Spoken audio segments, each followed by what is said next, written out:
এই এই কি করছিস তুই? হ্যাঁ, বাসন ধুতে কে বলেছে তোমাকে? কি হলো?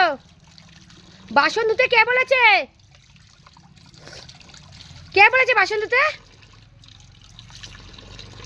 বাবান, এই কথার উত্তর দে।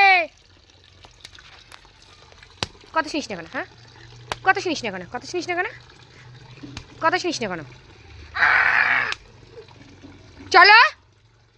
দেখেছো দেখেছো, মারছি তাও ওর হচ্ছে। দেখো, দেখছো আমার গায়ে জল ছিটিয়ে দিচ্ছে আবার। চলো চলো চলো, বলে আবার পিটাবো। চলো চলো। মারবো মারবো, দেখেছো? চলো বাবা, চলো চলো চলো সোনা। বাবা আমার, কার শরীর খারাপ হয়? জল ঘাটলে কার শরীর খারাপ হয়? গাড়ি মুছতে হবে না, এটা কার গাড়ি? তোমার গাড়ি। চলো।